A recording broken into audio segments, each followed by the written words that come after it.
Good evening, ladies and gentlemen. This is Durian Jam, the flip side of Musica del Sur, and I'm here at SM City Davao, and I'm shaking because just feet away from me is the sexiest, the prettiest, the hottest woman. One of the hottest women is right there. I'm talking about Miss Angel Locsin.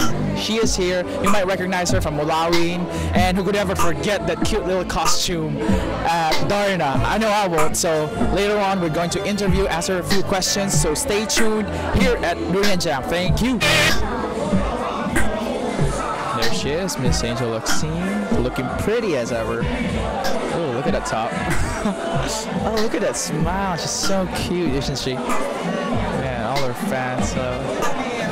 She moves at me. Yo, we are scheduled to interview Miss Angel Locsin. She's right there right now, but she's on standby because she'll be going out to the stage any minute now. Looks like she's been avoiding me, man. What's up with that, Angel? I've been calling you. You don't return my calls. I've been emailing you. What's up, man? You're just right here. She won't talk to me. What's up with that? We'll be here at Durian Jam. We'll be hoping to talk to her later on. So stay tuned, okay? Thank you.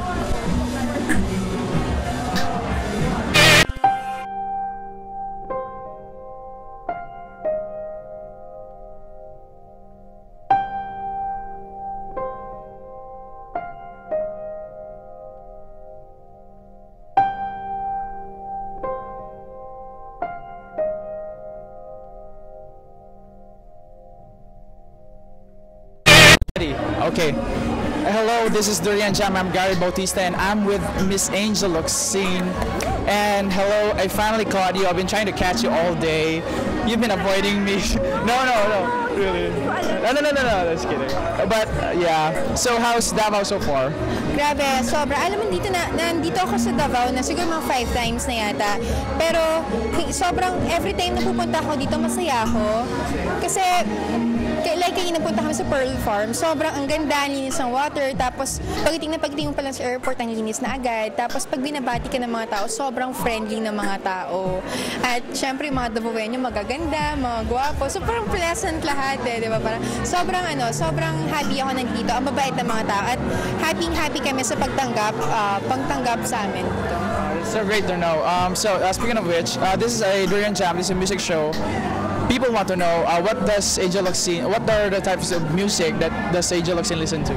Actually, pag tignan mo yung iPod ko, sobrang weird kasi halos lahat Mahilig ako sa reggae, mahilig ako sa rock. Kahit anong rock, kung heavy man yan or alternative, hip-hop, R&B, sa trance, okay din. Sobrang okay sa akin lahat. Malawak Sa jazz, medyo konti lang. Mga Stevie Wonder lang siguro, pero yung mga masyado.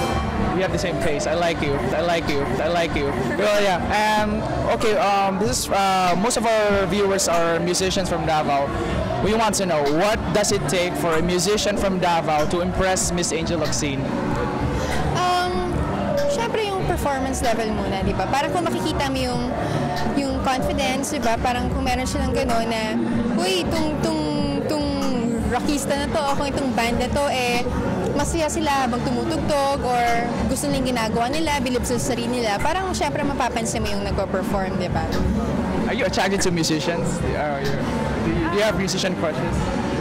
Meron Oo, meron talaga Kasi event, kunwari, ewan ko, for me kasi, pag yung lalaki magandang boses talaga, o kaya magaling mag-gitara, saka magdo-drums, parang iba talaga, parang plus factor talaga yun. Oh, I'm shaking right now. Yeah. Okay, this is we want to know, do you eat durian? Kasi nasa Davao, do you eat Actually, not yet, pero favorite kong marang. Yeah, kagabi naka-isang buong marang ako. Oh. Okay pa naman, pero sobrang sarap You should try durian sometime. So, thank you for your time, and it's nice talking to you. You seem nice. Yeah. Thank you. Bye. This is Durian Jam. Thank you.